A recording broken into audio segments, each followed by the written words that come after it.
श्रीहरिं परमानंदम उपदेष्टारमीश्वरम व्यापकम सर्वलोकानां कारणम तम नमामि। हम सबको जय श्री कृष्ण, जय महादेव। एक बार फिर से आपका हार्दिक स्वागत है इस ज्ञान गंगा में।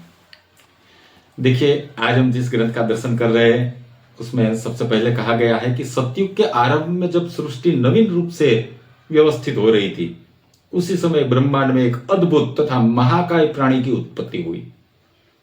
यह प्राणी सामान्य जीवों के समान न होकर अत्यंत विराट स्वरूप वाला था।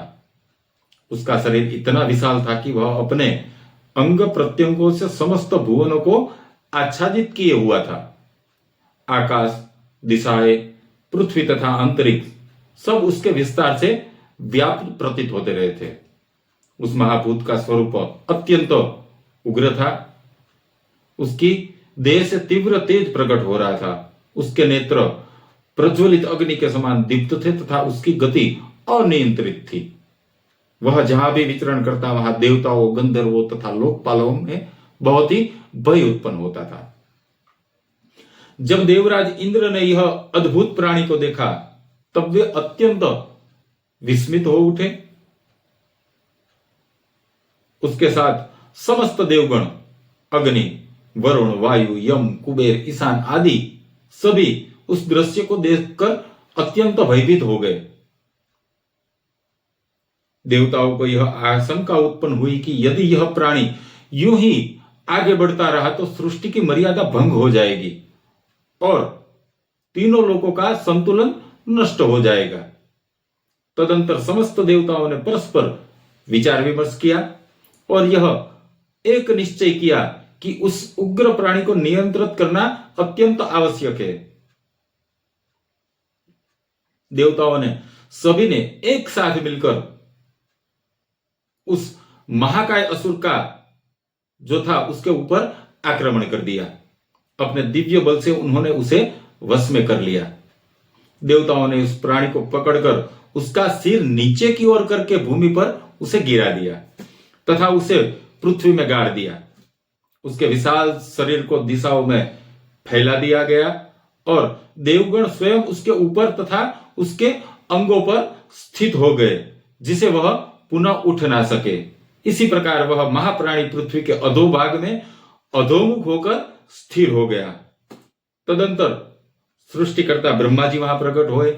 उन्होंने उस स्थिर पड़े हुए महाभूत को देखकर कहा, यह प्राणी अब से भूमंडल के समस्त निर्माणों का कार्य का आधार बनेगा। ग्रह प्रसाद, नगर, देवालय तथा समस्त वास्तु इसी के ऊपर स्थित होंगे। ब्रह्मा ने उस प्राणी को वरदान देते हुए उसका नाम वास्तु पुरुष रखा। आज हम जिस ग्रंथ का दर्शन कर रहे हैं वो है बृहद वास्तु माला। यह भाषा टीका समेत यह ग्रंथ है और इनका संग्रह एवं भाषा टीका पंडित रामनिवास द्विवेदी जी है और इनके संपादक डॉक्टर ब्रह्मानंद त्रिपाठी जी और रवि शर्मा जी है। यह ग्रंथ चौखंबा सुर भारती प्रकाशन वाराणसी से प्रकाशित हुआ यह ग्रंथ है बृहद वास्तु माला, जिसमें हमें प्राप्त होते हैं 250 से ज्यादा क्रम हमें प्राप्त होते हैं।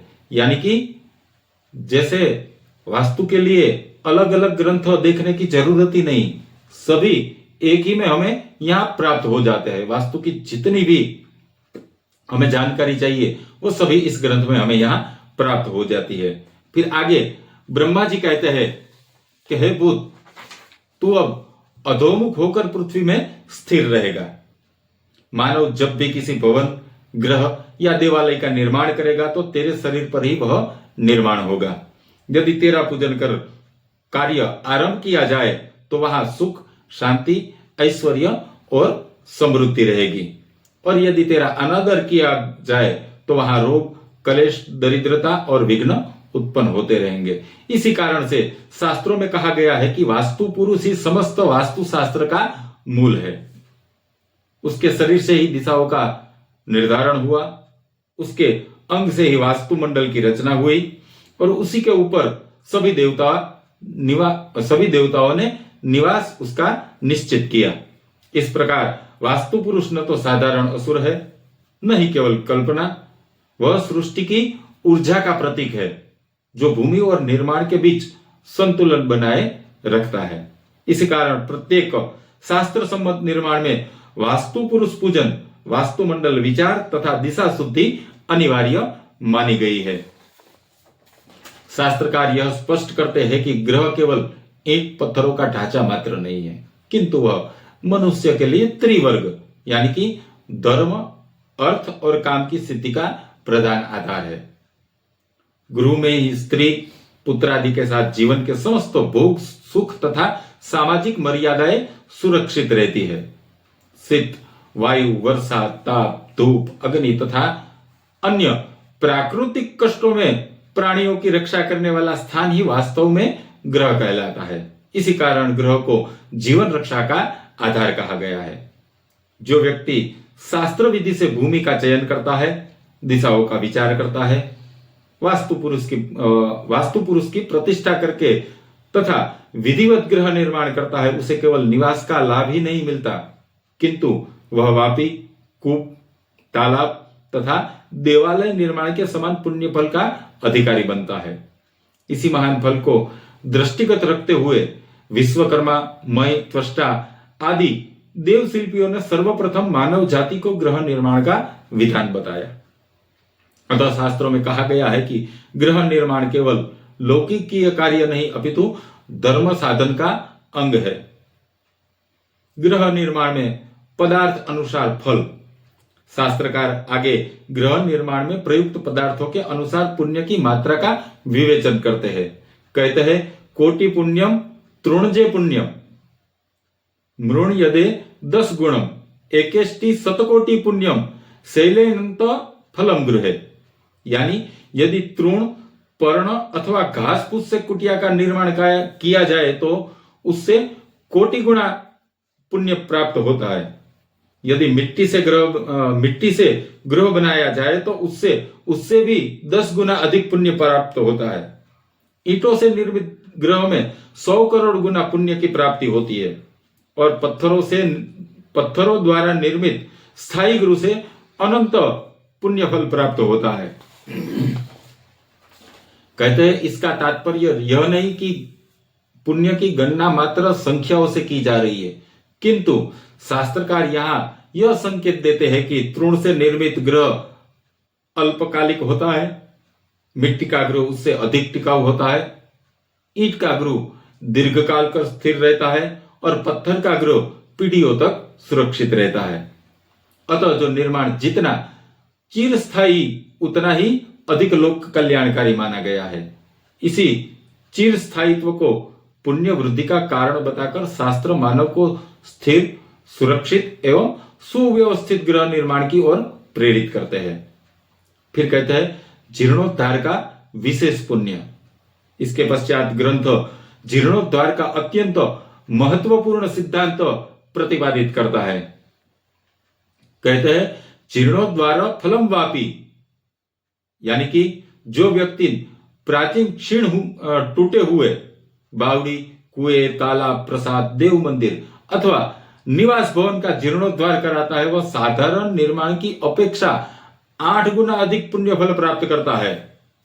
शास्त्रों के अनुसार जीर्णोद्धार का फल इसलिए अधिक कहा गया है क्योंकि उसमें पूर्वजों की स्मृति सुरक्षित रहती है, समाज उपयोगी संरचनाएं पुनर्जीवित होती है, नए निर्माण की अपेक्षा अधिक लोक कल्याणकारी होता है यह। इसी कारण धर्मशास्त्र में कहा गया है कि नवकर्मणि पुण्यम स्यात् जीर्णोद्धारे ततोधिकम। अर्थात नया निर्माण पुण्य देता है, किंतु जीर्णोद्धार उससे भी श्रेष्ठ पुण्य प्रदान करता है। फिर आता है वर्गादि विज्ञान। यह बहुत वास्तुशास्त्रों में बहुत कम ग्रंथों में हमें यह जानने को मिलता है। यहाँ पे दिया गया है, शास्त्रों में गृह प्रवेश, नामकरण, भूमि परीक्षा तथा वास्तु विचार के प्रसंग में वर्गादि विज्ञान का विशेष व महत्व बताया गया है। इसके द्वारा अक्षरों, दिशाओं तथा उसके स्वामियों का पारस्परिक संबंध बताया गया है। आइए देखते हैं, क्योंकि यह बहुत ही महत्वपूर्ण है। इसमें अ, क, च, ट, त, प, य और स इन 8 वर्गों को 8 दिशाओं से संबंधित माना गया है। इसके वर्गों के क्रमशः स्वामी जो है उसका पूरा यहां हमें चार्ट मिलता है। देखते हैं कि किस तरह से उनके स्वामी और कौन सी दिशा है और कौन सा वर्ग है। जैसे अ वर्ग आता है तो उसका स्वामी गरुड़ है, उनकी दिशा पूर्व है। क वर्ग आता है तो उसके स्वामी बिल्ली है, उसकी दिशा आग्नेय है। च वर्ग आता है उसका स्वामी सिंह है और उसकी दिशा दक्षिण मानी गई है। ट वर्ग आता है तो उसका स्वामी स्वान है और उसकी दिशा नैऋत्य मानी गई है। त वर्ग आता है उसका स्वामी सर्प है जिसकी दिशा पश्चिम मानी गई है। प वर्ग आता है उसका स्वामी मूषक है, उसकी दिशा वायव्य मानी गई है। य वर्ग आता है उसका स्वामी मृग है, उसकी दिशा उत्तर मानी गई है। स वर्ग आता है उसका स्वामी मेष है और उसकी दिशा ईशान मानी गई है। ये 8 स्वामी पूर्व आदि 8 दिशाओं के अधिपति माने गए हैं और प्रत्येक स्वामी अपने अपने वर्ग का प्रतिनिधित्व करता है। शास्त्र में आगे यह नियम बताते हैं कि प्रत्येक वर्ग का स्वामी अपने से 5वें वर्ग के स्वामी का शत्रु होता है। अर्थात यदि किसी वर्ग से 5वां वर्ग गिना जाए तो वहां स्थित प्राणी उसका प्राकृतिक शत्रु माना गया है। उदाहरण रूप से देखते हैं, गरुड़ का 5वां सर्प होता है, अतः गरुड़ और सर्प शत्रु है। फिर आता है बिड़ाल यानी कि बिल्ली तथा 5वां मूषक होता है तो अतः बिल्ली और मूषक की शत्रु है। फिर आता है सिंह, उसका 5वां मृग होता है अतः सिंह मृग का शत्रु है। फिर आता है स्वान का 5वां मेष होता है अतः स्वान मेष का विरोधी कहा गया है। इसी प्रकार चक्राकार गणना से प्रत्येक वर्ग का वैरी निश्चित होता है। इसका पूरा ज्ञान हमें यहां इससे प्राप्त होता है। फिर आता है वास्तु विचार में इसका प्रयोजन क्या होता है, तो कहते हैं इस वर्गादि ज्ञान का प्रयोग विशेषतः गृह प्रवेश मुहूर्त, नामाक्षर विचार, भूमि के स्वामी का निर्णय, दिशा, गृह स्वामी सामंजस्य, वास्तु दोष निर्धार, इन सभी विषयों में किया जाता है। यदि गृह स्वामी का नामाक्षर उस दिशा वर्ग से संबंध है जो उसे शत्रु वर्ग के अधिकार में आता है तो वहां निर्माण से मानसिक अशांति होती है, गृह कहल रहता है, रोग भी वहां ज्यादा रहते हैं, धन हानि होती रहती है, आदि दोष उत्पन्न होने की संभावना बहुत ही बढ़ जाती है। अतः शास्त्र का निर्देश देते हैं कि गृह स्वामी के नामाक्षर दिशा तथा वर्ग स्वामी से परस्पर मैत्री होनी चाहिए। जहां मैत्री होती है वहां स्थिरता होती है और जहां मैत्री होती है वहां वृद्धि और शांति भी प्राप्त होती है। फिर कहते हैं वर्णानुसार शुभ भूमि के लक्षण एवं फल। शास्त्रकार यहां स्पष्ट करते हैं कि प्रत्येक वर्ग की प्रकृति, कर्म और जीवन व्यवस्था अलग अलग होती है, अतः भूमि का स्वभाव भी उसी के अनुरूप होना चाहिए। जिस भूमि में जिस प्रकार की ऊर्जा प्रवाहित होती है वह उसी प्रकार के कर्मशील मनुष्यों के लिए फलदायी मानी गई है। इस सिद्धांत के आधार पर भूमियों का वर्णानुसार विभाग किया गया है। देखते हैं इस विभाग में क्या प्राप्त होता है। कहते हैं ब्राह्मणों के लिए कौन सी भूमि चाहिए, तो कहते हैं जिस भूमि पर उत्तर दिशा की ओर जल का प्रवाह हो, कुछ घास स्वाभाविक रूप से उत्पन्न होती हो तथा वहां घी के समान सौम्य पवित्र एवं स्निग्ध गंध आती हो, वह भूमि ब्राह्मणों के लिए अत्यंत सुखदायी मानी गई है। ऐसी भूमि पर निवास करने से विद्या की वृद्धि होती है, वेदाध्ययन में प्रवृत्ति बढ़ती है, बुद्धि शुद्ध रहती है, संतान वहां तेजस्वी होते हैं तथा धर्म कर्म में निरंतर उन्नति होती है। यह भूमि शांत, सात्विक और पवित्र मानी गई है। फिर कहते हैं क्षत्रियों के लिए शुभ भूमि कौन सी होती है, तो कहते हैं जिस भूमि पर पूर्व दिशा की ओर जल बहता हो, मिट्टी का रंग लाल या अरुण वर्ण का हो, जहां पे कुश उगे हुए हो, वह भूमि क्षत्रियों के लिए लाभप्रद बताई गई है। ऐसी भूमि पर निवास करने से पराक्रम की वृद्धि होती है, राज्य शासन और नेतृत्व की सिद्धि होती है, शत्रुओं पर विजय मिलती है, यश और कीर्ति का विस्तार होता है। इस प्रकार की भूमि में तेज, साहस और क्षात्र बल का स्वाभाविक संचार होता है। फिर आता है वैश्य वर्णों के लिए शुभ भूमि।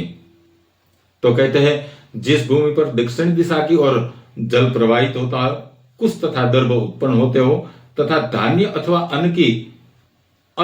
अन्न की सी गंध आती हो, वह भूमि वैश्यों के लिए अत्यंत शुभ मानी गई है। ऐसी भूमि पर निवास करने से व्यापार में वृद्धि होती है, कृषि में उन्नति होती है, पशु में लाभ होता है, धन संचय स्थिर रूप से होता है। वहां पे यह भूमि पोषण, उत्पादन तथा आर्थिक समृद्धि को बढ़ाने वाली मानी गई है।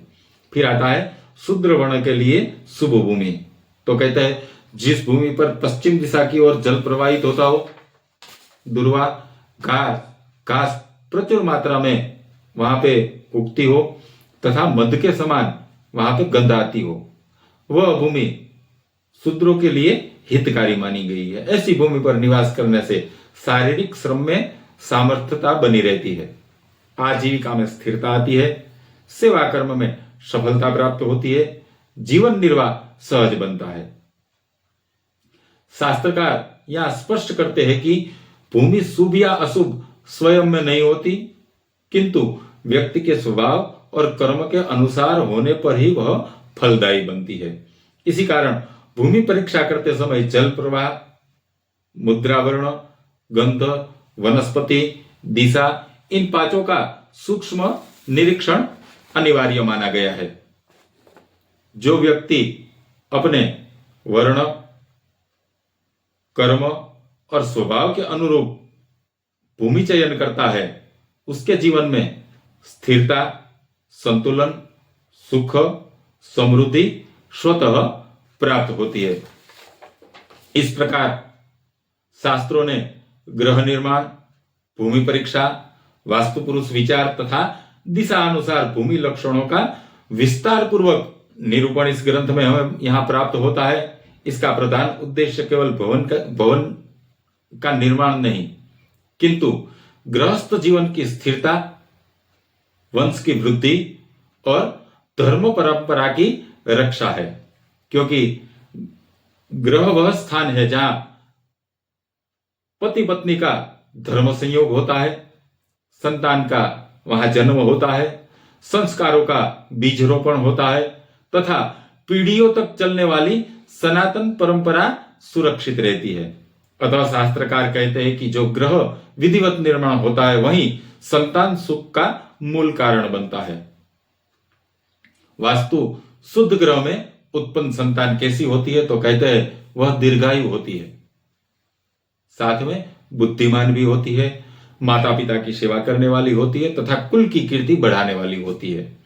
जब भूमि दोष रहित होती है तो वास्तु पुरुष संतुष्ट होता है, दिशाएं अनुकूल होती है तथा गर्भाधान से लेकर संतानोत्पत्ति तक का समस्त संस्कार निर्विघ्न संपन्न होता है। शास्त्रों का स्पष्ट कथन है, दोष युक्तम भूमो वसन संतान दोषम लभेत नर। जो दोष युक्त भूमि में निवास करने से संतान कष्ट, विलंब अथवा वंश विच्छेद की समस्या उत्पन्न होती है, इसके विपरीत शुद्ध भूमि, शास्त्र सम्मत गृह, विधि पूर्वक प्रवेश और नियमित पूजन, ये चारों मिलकर संतान और धर्म की रक्षा करते हैं। संतान केवल शरीर की उत्पत्ति नहीं है, वह पितृ ऋण से मुक्ति का साधन है। पुत्र और पुत्री दोनों ही पितरों का तर्पण करते हैं, कुल धर्म को आगे बढ़ाते हैं तथा मानव को ऋण त्रय से मुक्त करने का मार्ग प्रशस्त करते हैं। इसी कारण गृहस्थाश्रम को समस्त आश्रमों का आधार माना गया है, जिसमें धर्म का पालन हो, माता पिता का सम्मान हो, संतान को संस्कार मिले तथा ईश्वर श्रवण जो स्मरण है वह निरंतर बना रहे। वही ग्रह वास्तु में ग्रह कहलाता है, अन्यथा वह केवल दीवारों का एक समूह मात्र है। अतः शास्त्रकार अंत में यही उपदेश देते हैं कि भूमि शुद्ध हो, वास्तु शुद्ध हो, गृह शुद्ध हो तो संतान, संपत्ति और सुख स्वयं उस गृह में वास करने लगते हैं। इसी भावना से यह संपूर्ण विवेचन प्रस्तुत किया गया है ताकि सनातन धर्म का ज्ञान प्रत्येक जिज्ञासु गृहस्थ तक पहुंचे और प्रत्येक गुरु धर्म, संतान और शांति का केंद्र बने। अगर यह ग्रंथ आप अध्ययन करना चाहते हैं तो हमारे स्क्रीन पर दिए गए नंबर पर आप मैसेज कर सकते हैं। यह ग्रंथ आपको पीडीएफ के रूप में प्राप्त हो जाएगा। इसी तरह हम आपसे मिलते रहेंगे नए ग्रंथों के साथ, नई जानकारी के साथ। तब तक के लिए सबको जय श्री कृष्ण, जय महादेव।